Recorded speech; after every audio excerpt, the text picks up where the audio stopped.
Bom dia a todos, eu os saúdo com a graça e a paz do Senhor. Sou grato a Deus por mais essa oportunidade de avançarmos no livro de Êxodo. Teremos agora a nossa aula. Essa é uma aula que avança no conhecimento do livro de Êxodo. É a aula do domingo 17/5 e nós vamos avançar, mas antes de entrar nessa aula eu gostaria de fazer um breve resumo. Deus se revela a Moisés e dá-lhe uma missão.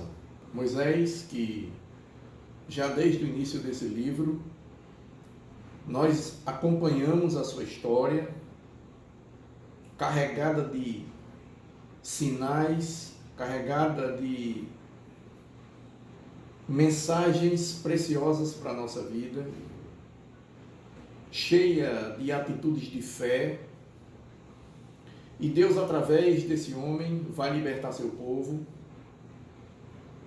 E aqui nós já estamos, depois de ver todas as pragas, Deus confrontando os deuses egípcios, a figura do faraó, um monarca poderoso, que oprimia o povo, que escravizara o seu povo, mas que também esse estilo de vida tinha entrado também um pouco na nação de Israel, e havia ali naquela ação de libertação através das pragas, a libertação de cada cativeiro, de cada opressão. Deus colocava por terra o poder dos deuses do Egito. Deus libertara seu povo, vendo o poder desse Deus se manifestando através da obediência de Moisés, quando não temeu, depois de Deus ter preparado Moisés para essa missão. Inicialmente Moisés muito inseguro, a gente viu que Moisés argumenta com Deus e inclusive se nega, depois diz que outra pessoa tem que ir, mas a gente vê que tudo isso passa, Moisés cumpre o que Deus pedira a ele, e através de sinais, onde o poder de Deus é manifestado, o poder de Deus se materializa e subjuga e vence aqueles deuses, porque o próprio faraó, esse monarca, ele se achava um deus, era tido como um deus para o seu povo. Então Deus vai despojando essas divindades falsas e introduzindo a verdadeira origem do poder, o poder do Deus Todo-Poderoso, que se revelara a Moisés, está libertando seu povo. E aí nós podemos ver a providência de Deus com a Páscoa. Deus fere o Egito, como tinha advertido a Faraó, e o anjo da morte fere desde o animal do campo até o filho de Faraó. Todos os primogênitos que não tinham o sinal, o sangue do cordeiro pascal, nas portas, nos umbrais, na verga, foram mortos.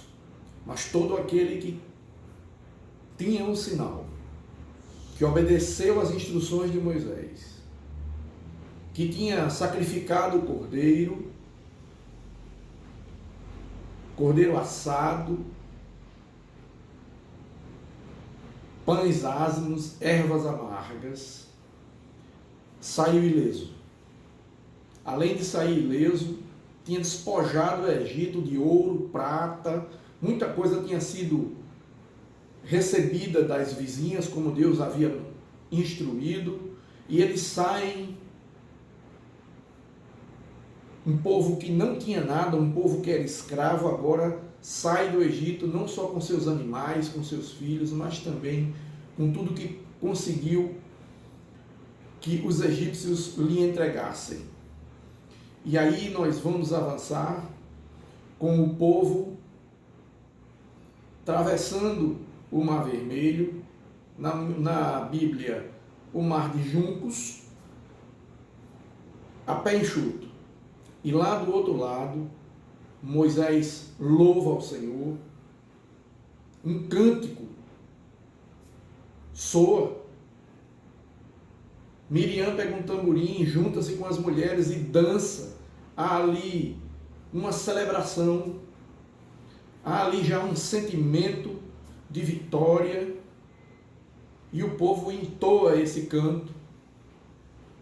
Miriam e as mulheres conduz, antes Moisés é quem começa a louvar ao Senhor.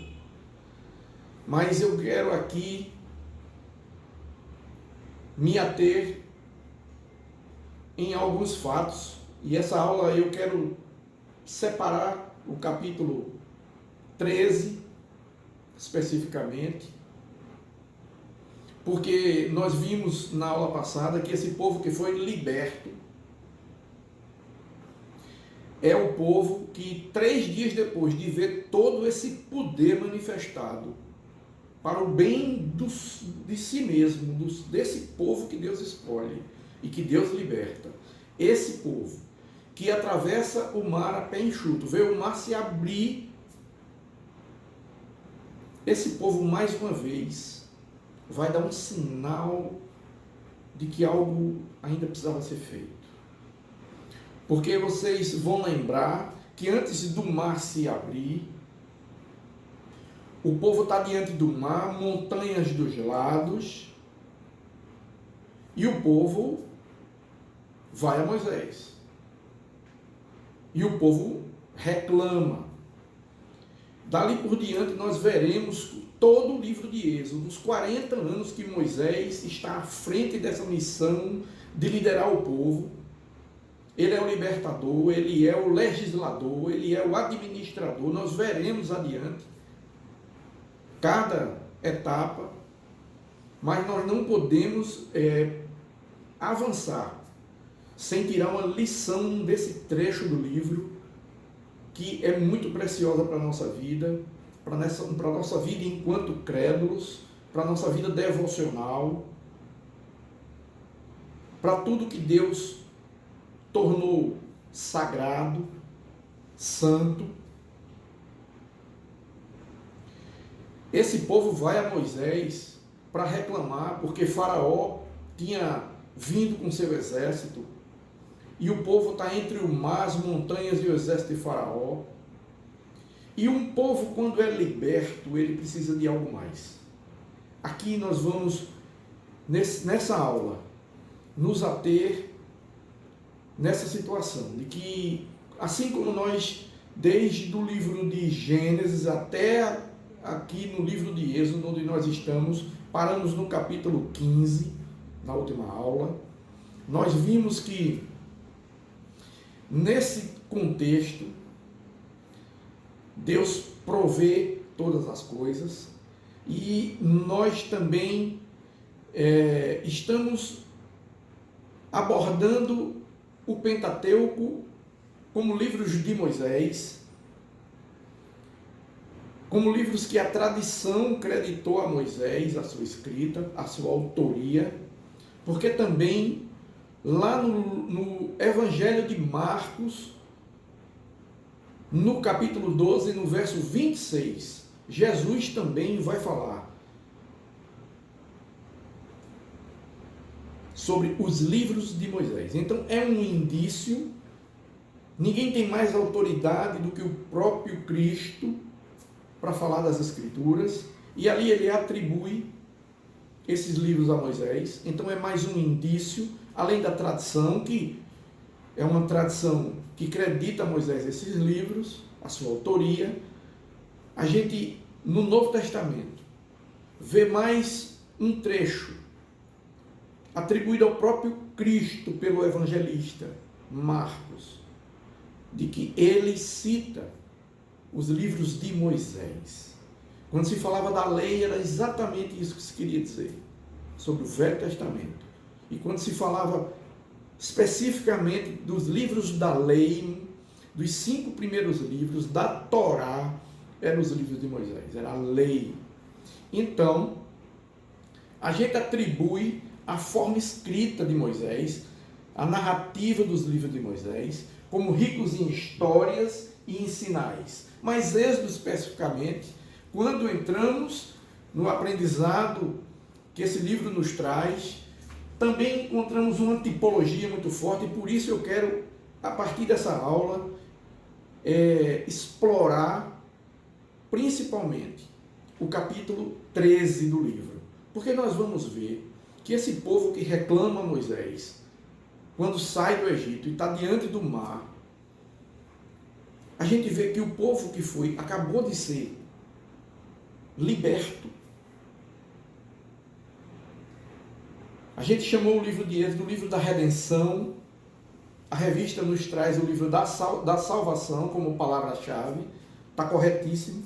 Mas essa redenção, esse resgate de uma vida pecaminosa, de uma vida de pecado, de uma vida envolta a um estilo de adoração de deuses, apesar deles terem todo o costume preservado de pai para filho, esse era um povo já escravizado e bastante influenciado por esse estilo de vida do Egito. E por isso Deus está reconstruindo tudo neles, na vida deles, em toda a sua existência, em todas as dimensões, comportamental, espiritual. Então Deus está resgatando esse povo e por isso que Ele põe por terra cada um daqueles poderes. E agora esse povo, ele vai se encontrar numa primeira dificuldade, e o povo, ao invés de trazer a lembrança, o Deus resgatador e poderoso, esse povo simplesmente vai a Moisés. Sim, porque logo que nós somos apresentados a esse Deus, porque Ele se revela a cada um de nós, essa revelação ela é gradativa. Há uma dinâmica nessa revelação. Porque Deus se revela, espera uma atitude de fé, de obediência, e Ele, como um Deus fiel, completa a sua obra. Então, quando alguém que acaba de ser liberto, como era o povo de Israel nessa época, precisava de um líder. Porque na primeira dificuldade seria difícil que esse povo já automaticamente tivesse essa atitude que teriam que ter, era isso que se esperava, mas o povo vai a Moisés. Mas não vai a Moisés de uma forma correta, vai reclamando. Não tinha cemitério no Egito, quem pudesse morrer, vai morrer aqui, Moisés. E Moisés assume seu papel de líder e consulta o Senhor. E é interessante como Deus diz: por que vens a mim, Moisés? Como quem diz: eu não te prometi que eu vou livrar o povo. Eu não te empoderei. O teu bordão será o teu instrumento para exercer o meu poder. Estende a mão sobre as águas. Mas Deus tinha dito: diga ao povo que marche, é para seguir em frente. Quando Deus começa uma obra na nossa vida, não tem passo atrás, não tem olhar para trás, nem tem vacilo, nem tem saudade. Há de tudo ficar para trás e marcharmos, seguirmos em frente.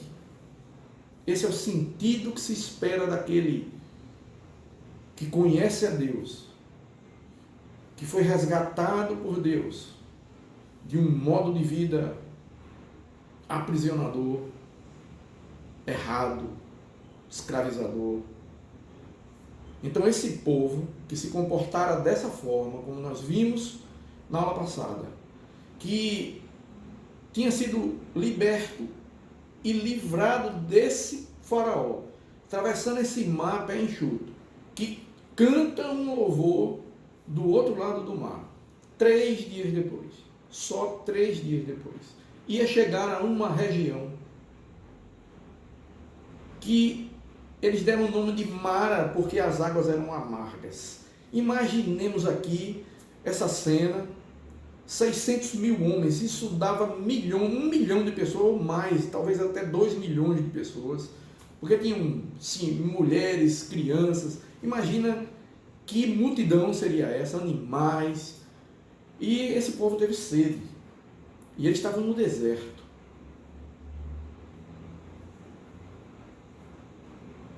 É aí que esse povo vem novamente a Moisés. E o povo reclama, murmura. E Moisés vai a Deus. E Deus encontra uma planta, uma árvore. E ele instrui a Moisés, e Moisés toca as águas com essa árvore. E as águas se tornam doces. O povo que acabara de ver o poder de Deus se manifestando de forma inequívoca. O poder de Deus que estava se manifestando entre eles, mais uma vez, 3 dias após ver tudo aquilo, murmura para Moisés porque tinham sede e as águas eram amargas. Meus queridos, Deus escolheu para ele um povo a quem ele libertou. Mas Deus, quando escolhe esse povo, Deus, quando se relaciona com esse povo, ele tem uma dinâmica nessa revelação, nas ações que ele demonstra ao agir, ao interagir com esse povo. E essa dinâmica me traz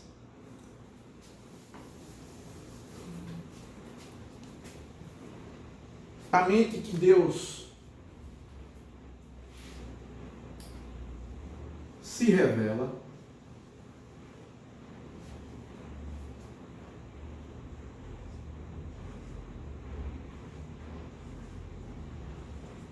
redime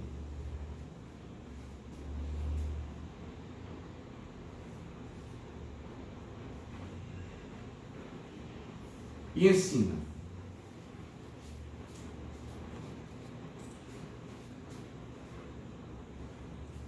Deus se revela.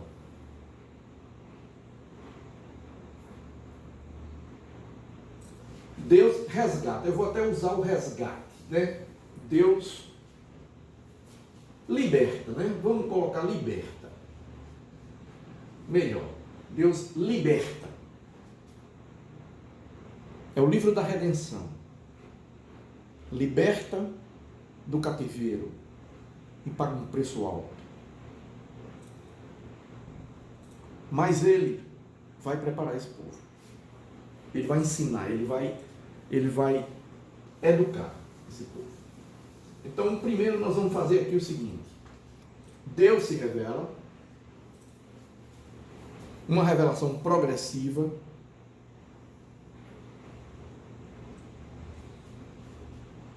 Deus liberta,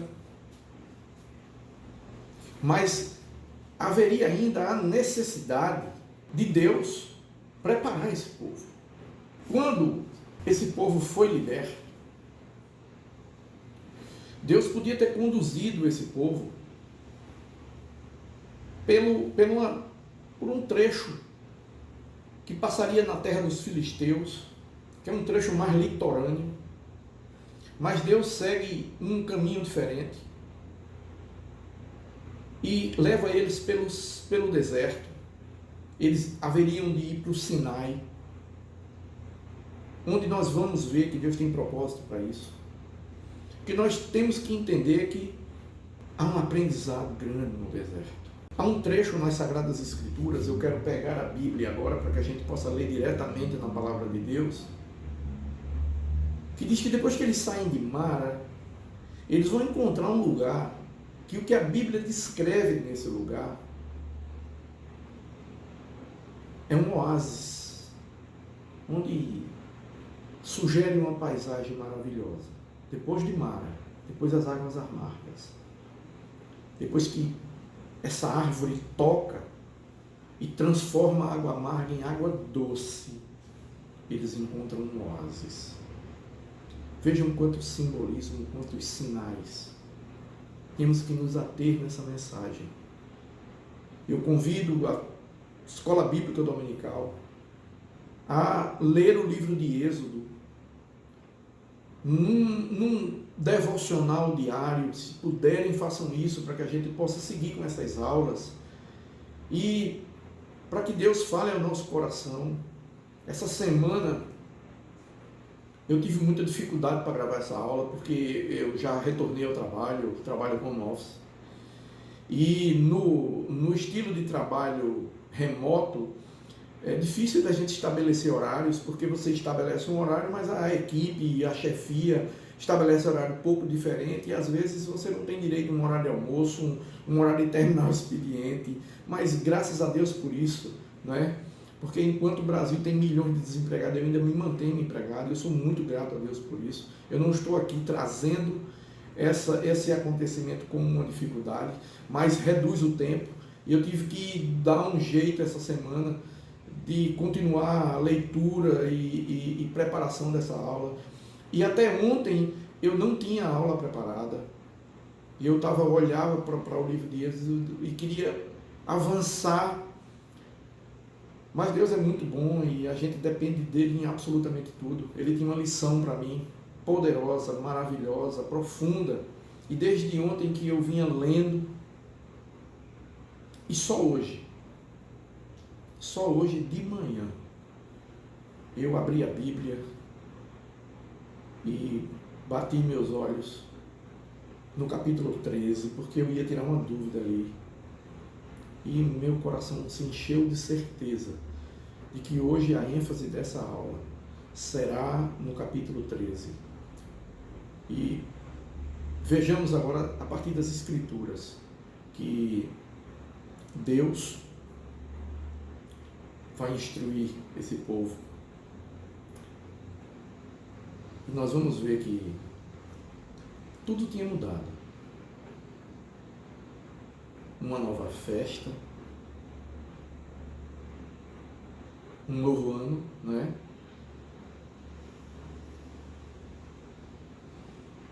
Deus tinha dado a instrução a Moisés. Um novo ano, uma nova festa. A Páscoa passar a ser uma ocasião a ser lembrada e festejada, porque depois da Páscoa eles teriam que passar uma semana comendo pães ázimos. Porque essa festa é carregada de símbolos, mas símbolos que tem que significar para mim e para você tudo que Deus fez para nos libertar de um estilo de vida opressor, escravizador, que não nos leva a nada.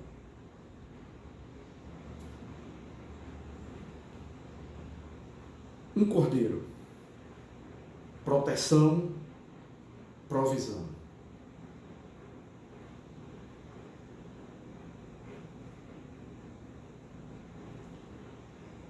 Ervas amargas.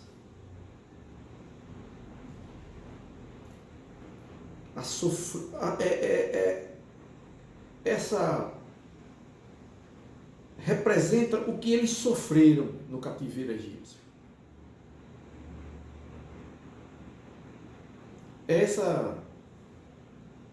Todo esse sofrimento são as ervas amargas.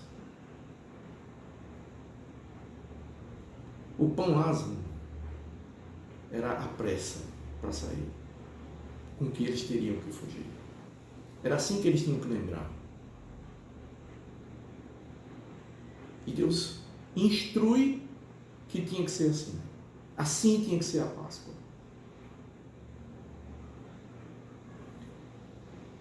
E isso teria que seguir todo o futuro da nação. Todas as gerações futuras deveriam ser instruídas e lembradas, porque essa seria uma festa para lembrar do que Deus tinha feito pelo povo dele, o povo que ele escolheu, a quem ele se revelou.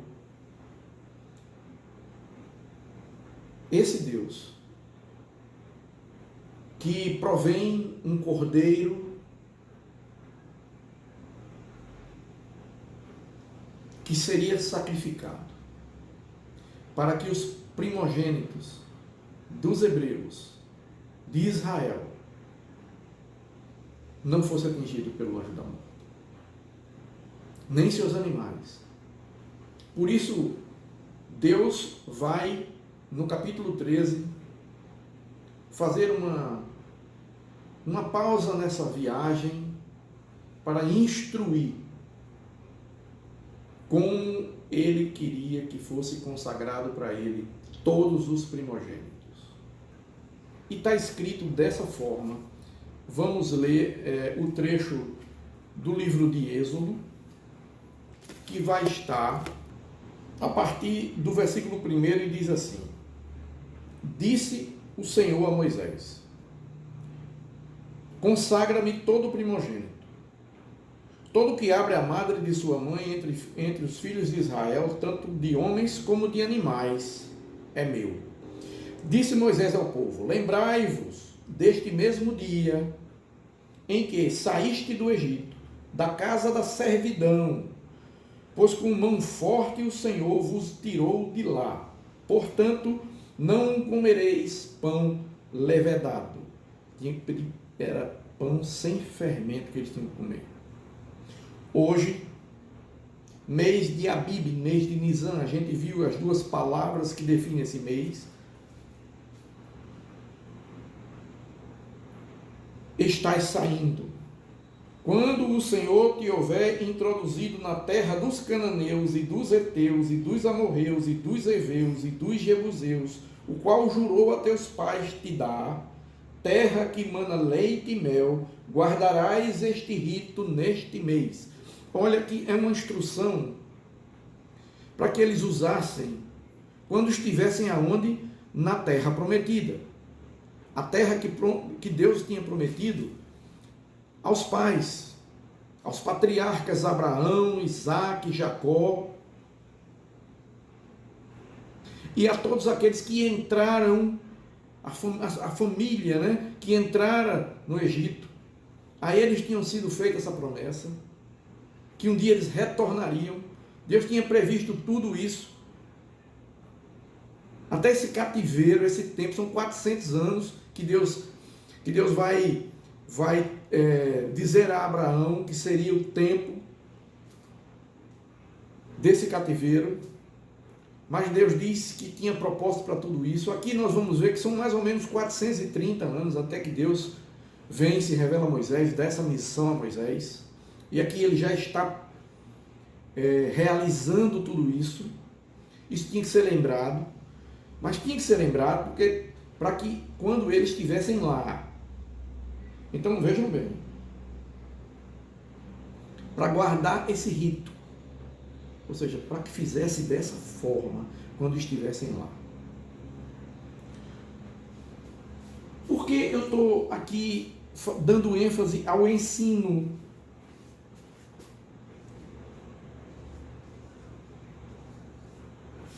Porque esse capítulo, ele se presta a preparar o povo para colocar o pé em Canaã. Nós vamos ver que durante esse livro inteiro,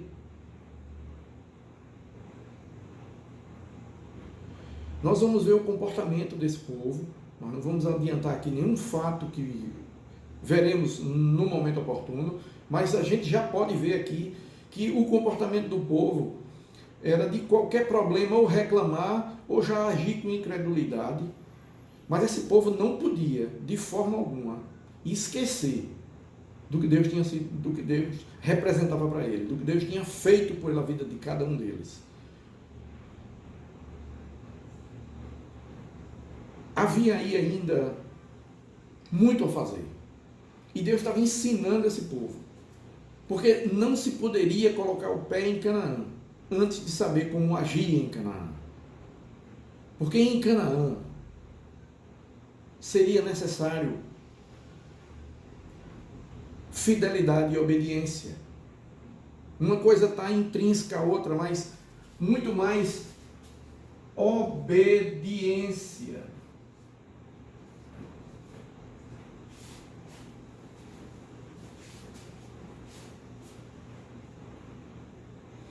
Porque vai começar aqui uma coisa necessária para se viver em Canaã, para se viver bem em Canaã. Porque pode se viver de qualquer jeito.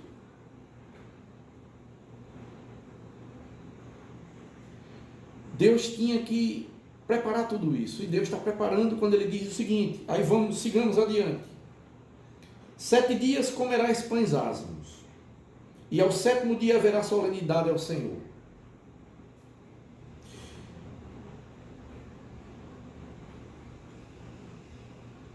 Sete dias se comerão pães ázimos e o levedado não se encontrará contigo, nem ainda fermento será encontrado em todo o teu território.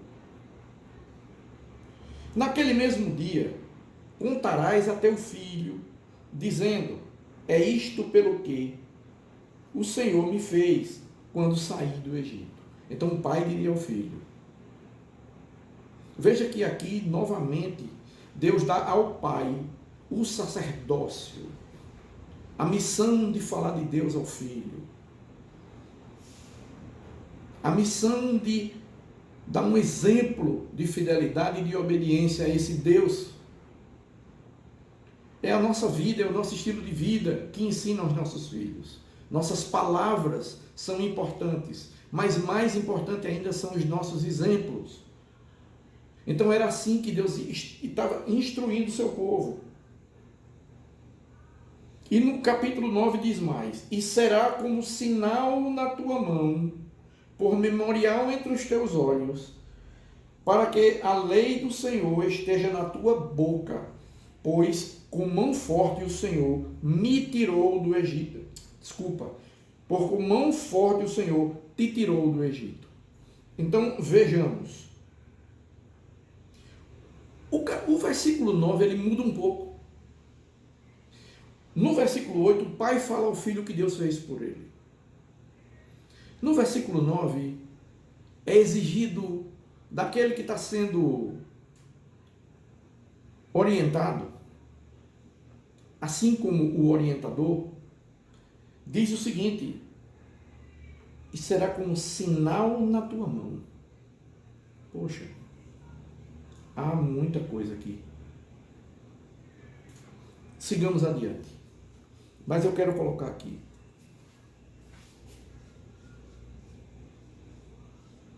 Sinal na tua mão. Eu acho que isso aqui traz para a gente ação. Memorial entre os teus olhos.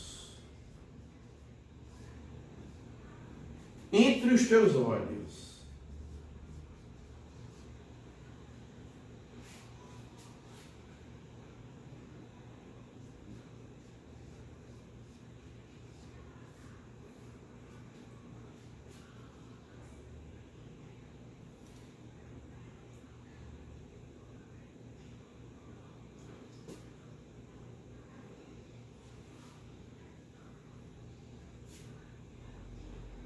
Então, ação, mente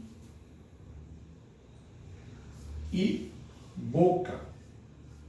Então, falar, agir, pensar.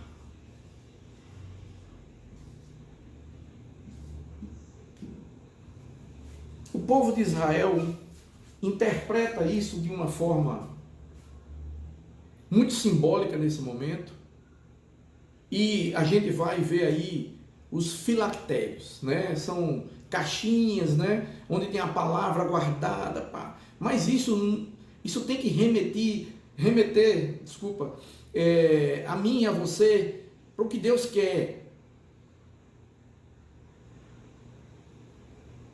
Deus quer trazer a nossa lembrança que Ele nos redime, que Ele nos liberta dessa vida que Ele não deseja para nós. E diz assim: isso será como sinal entre os teus olhos, para a tua mente, tudo que tu pensar.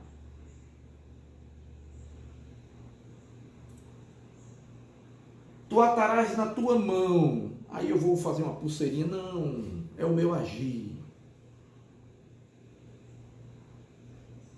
Tem a ver com o meu agir.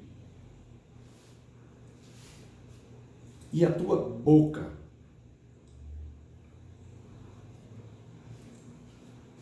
O meu falar.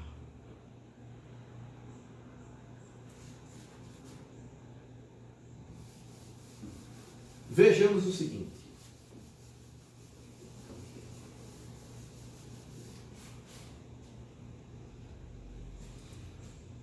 Deus toma todo esse capítulo 13 e nos diz o seguinte. Eu sempre tenho trazido o comentário de Russell Shedd, mas muitas Bíblias podem ser consultadas, King James, João Ferreira de Almeida, Thompson. Existem muitas Bíblias excelentes. Eu estou trazendo o Russell Shedd, porque é um homem que se dedicou a sua vida inteira a fazer comentários, e são muito construtivos, maravilhosos. E vejamos o que Dr. Shedd comenta na Bíblia dele a respeito disso. Sinal. Os judeus interpretam esse versículo juntamente com o verso 16 e com Deuteronômio, que nós veremos mais à frente, com uma ordem de atar pequenas caixas de couro aos braços e à fronte, contendo pergaminhos com os trechos inteiros da Bíblia, contendo tais ordens. Mas ora, será melhor guardar estes ensinamentos no pensar, entre os olhos, no agir, nas tuas mãos, e no falar, na tua boca. Isso é o que a Bíblia quer dizer. A mim e a você hoje, ela quer dizer isso já a partir de Êxodo.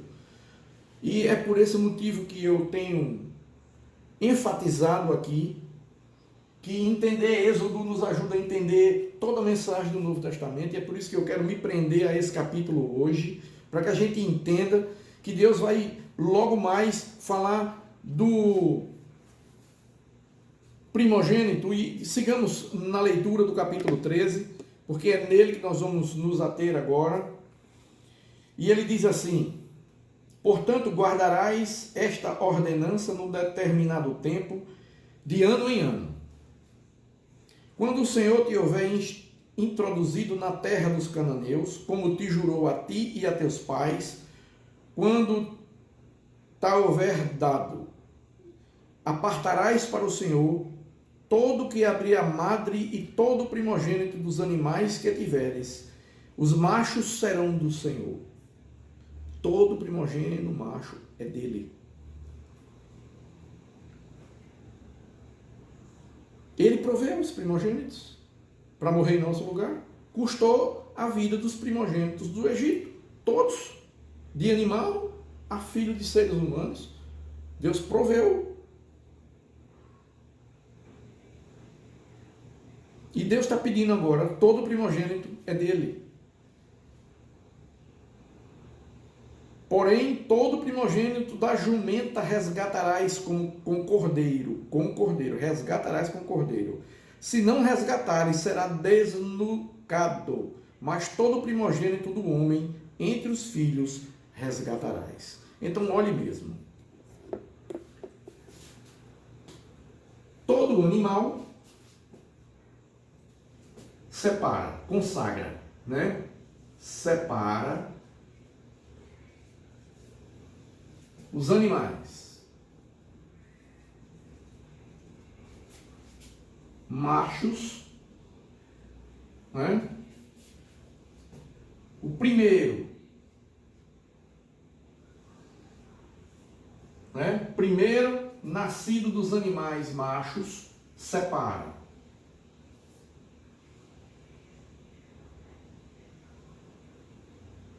Todo aquele que abrir a madre, o primeiro a nascer, separa para o Senhor. Mas aí, engraçado, né? Porém, todo primogênito da jumenta resgatarás com cordeiro. Vamos adiante.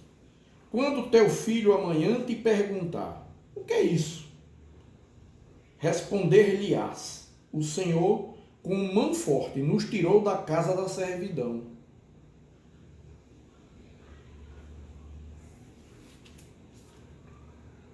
Bem direto, porque Deus nos tirou da casa da servidão.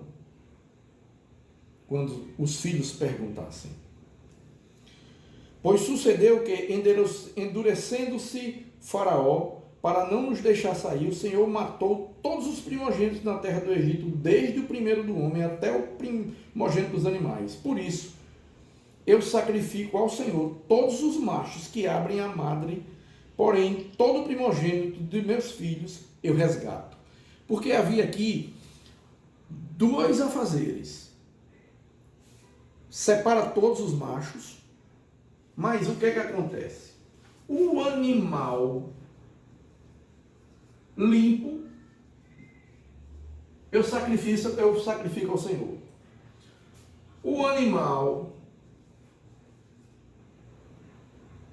imundo,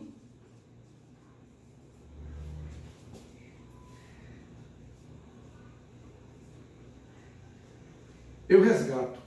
Eu tenho que prover um cordeiro para ele. Eu tenho que separar um cordeiro.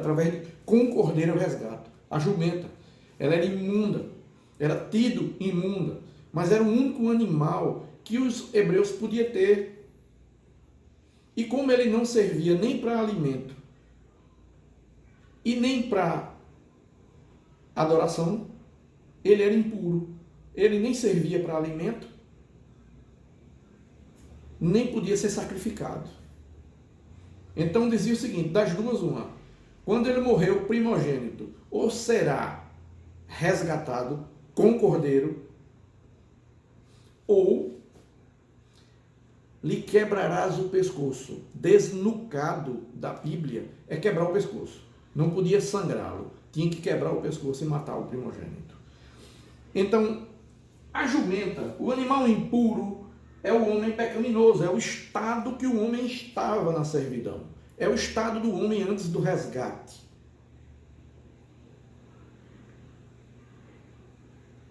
O animal limpo representa o povo de Deus.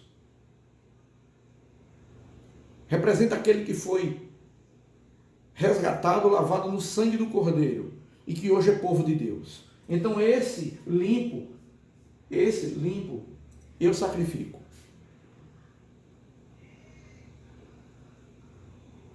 Eu sacrifico. Porque Deus vai dizer o seguinte, lá no Novo Testamento, nós vamos ver trechos, né, que vão nos ajudar a entender isso. Paulo, um homem de origem judaica, ele mesmo se apresenta como hebreu de hebreus. Ele vai nos ajudar a interpretar as escrituras sagradas usando o Velho Testamento. Ele escreve suas cartas, mas ele dá um sentido novo a muita coisa do que a gente lia no Velho Testamento. Eu digo a gente, diga assim, o povo que ele estava se dirigindo em suas cartas, muitos deles tinham origem judaica. Ele teve muito problema para evangelizar no meio desse povo, muita dificuldade. E Paulo, como um rabino, um homem que foi educado aos pés de Gamaliel, Paulo, para a sua época, ele era um homem muito acima das maiores mentes de sua época. Ele era um homem que era tido como um homem extremamente bem preparado. E esse foi o homem que Deus usou para nos ajudar a entender muita coisa que tinha no Velho Testamento. É Paulo que sistematiza o cristianismo. É Paulo que organiza nas suas cartas. Ele que tinha o dever de apresentar esse evangelho ao povo, principalmente aos gentios, para quem ele foi dirigido, mas ele teve muito que confrontar, e inclusive evangelizar também os judeus, mas a sua missão primordial era ir aos gentios, e Paulo, em suas cartas, vai nos ajudar a entender isso, porque Deus vai usar Paulo, toda a sua preparação, toda a sua cultura, para dizer que nós fomos salvos da ira, pela fé em Cristo, o Cordeiro perfeito, que tira o pecado do mundo. Então, um animal limpo, eu sacrifico. Um animal imundo, a jumenta, eu resgato. Eu tenho que existir um cordeiro para resgatá-lo. E aí, queridos, é nesse contexto que a gente precisa se pegar nessa instrução de pai para filho.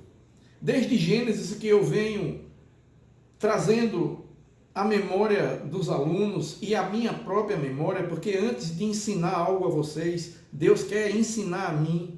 Deus vê a necessidade da minha vida, da minha casa, para que eu possa me comportar diante dos meus filhos, diante da minha mulher, da forma que Ele deseja. Não haverá saída do deserto para Canaã se eu não me preparar, se eu não deixar Deus, além de me resgatar, me santificar. Essa questão de santo, a gente tem o costume de trazer a santidade como a ausência de pecado. O santo é aquele que não peca. Não. É separado. É aquele que se separa. Separado. E a chave da santidade é a obediência. É a obediência que nos vai ensinar fidelidade. Vai colocar em prática a nossa fé. A nossa mente precisa ser transformada, como Paulo diz, é a transformação da vossa mente. Não é? Desprogramar. Pastor Jair gosta muito de usar esse termo, e eu acho isso muito didático, não é? Porque a gente programa nossa mente para agir de uma forma, para julgar de uma forma, para se defender de uma forma, e Deus se revela a gente, desmonta tudo isso e diz: é diferente. Mas a gente teme, a gente olha para muita coisa. O que foi que o povo diz a Moisés? O povo reclama a Moisés por quê? Porque o faraó está vendo, porque será que no dia que a gente morrer lá no Egito não tinha lugar para a gente morrer? Não, pelo menos tinha pão, olha mesmo. O povo prefere voltar para a servidão só por causa do pão garantido. Quantos de nós temem viver uma vida correta para não perder um emprego, para não perder uma posição social, para não perder uma segurançazinha, entre aspas? Que segurança nós temos? Nenhuma. Esse tempo está nos provando que nós não temos absolutamente segurança nenhuma. A nossa segurança está em Deus. É a nossa fé em Deus. Quando levamos para a prática, que ensina nossos filhos a agir de forma correta diante de dificuldades, diante de desafios, de convites.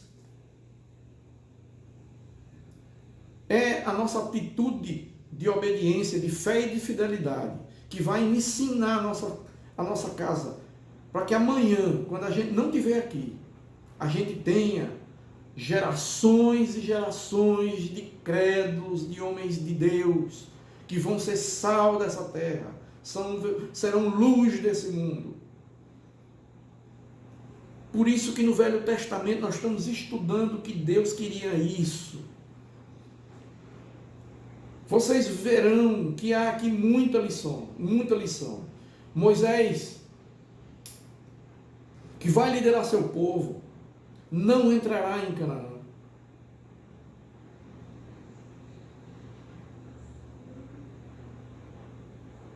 A terra prometida, de onde Deus tinha tirado seu povo para o Egito. Deus restituiria esse povo a essa terra. Mas vejamos o seguinte, tem muita mensagem nesse livro. Porque Moisés não colocou o pé em Canaã. Mas Moisés está no céu, porque lá na transfiguração está Moisés e Elias.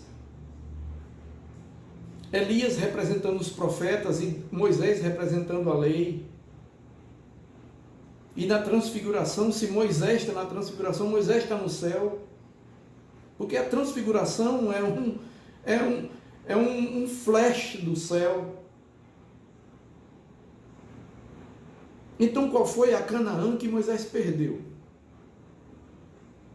A vida tranquila que ele sonhou, aqui na terra. A Canaã celestial ele não perdeu.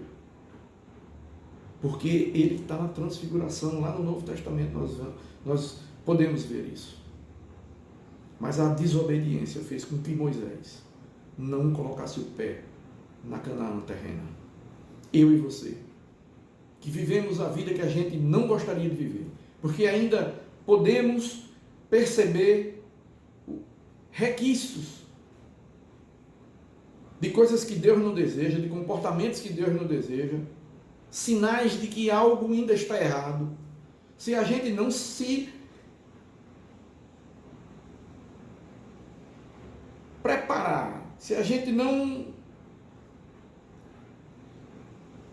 focar nisso, se a gente não reparar que há nessa mensagem algo que diz a mim e a você, que a vida que a gente sonha aqui, uma vida tranquila, uma vida realizada, não só materialmente, olhar para uma família de bem, que faz escolhas certas, mesmo com dificuldade financeira, é muito melhor do que ver uma família com muita grana, com muita posição social, vivendo um caos, vivendo vergonha, vivendo dor de escolhas, dor de negligência, vivendo a decepção de se achar fraco diante da vontade de Deus, covarde, que abre mão do que é eterno para algo tão passageiro, de valor tão limitado. É isso que esse livro quer trazer para mim e para você, quer preparar a mim e a você para viver a Canaã terrena. Uma vida feliz, uma vida segura, uma vida abençoada. É isso que Deus quer. Deus vai preparar esse povo, Deus vai ensinar esse povo, Deus trará uma lei para esse povo, Deus vai dizer como esse povo tem que viver. Mas esse povo, uma vez atrás da outra, esse povo vai sempre reclamar. E em alguns momentos, queridos, vocês vão ver que as coisas vão ficar mais difíceis. E quem não recebeu a lição no deserto e não mudou de vida, ficou no deserto. Veremos isso nas próximas aulas. Que Deus nos abençoe, abrindo nosso entendimento, transformando nossa mente, mas fazendo com que tudo isso mude o nosso agir e o nosso falar. Porque lá mais adiante nós também vamos ver que só haverá esse processo quando Deus toca a nossa boca e transforma a nossa forma de falar, transforma nossas palavras. Quando Isaías viu o Senhor,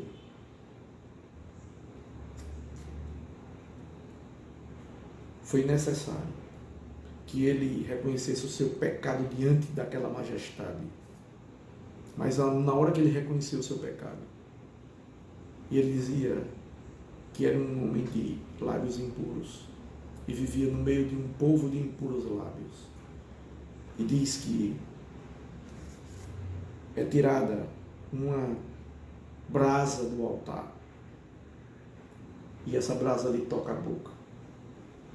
E a narrativa vai dizer exatamente o seguinte: foi purificado o teu pecado. E só daí em diante é dada uma missão a ele.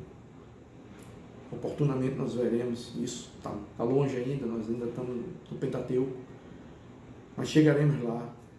Eu quero dizer a você, nessa manhã, o livro de Êxodo quer falar a mim e a você sobre como devemos agir dentro das nossas casas.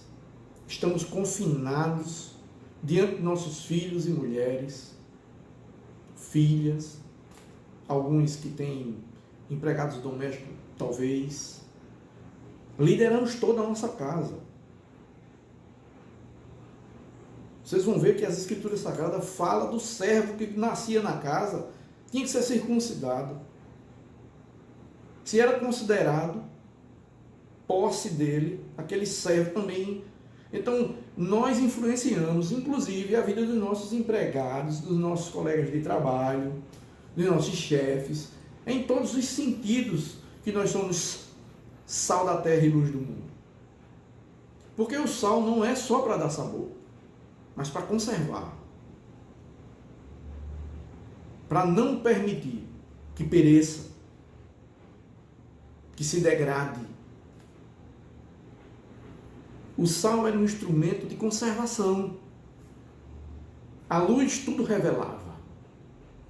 Diante da luz nada ficou oculto. Queridos, esse livro quer falar a mim e a você hoje. E para que isso tudo aconteça,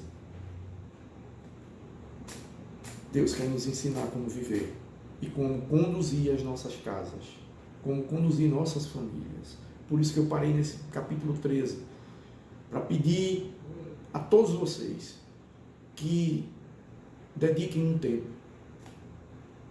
para ler e estudar o livro de Êxodo. Amém? Obrigado. Sigamos adiante. Que Deus nos dê um domingo alegre, cheio de gratidão, com um culto maravilhoso que teremos. Em nome de Jesus é isso que peço e assim que oro, pedindo as bênçãos de Deus para cada um de vocês, em nome do Pai, do Filho e do Espírito Santo. Amém.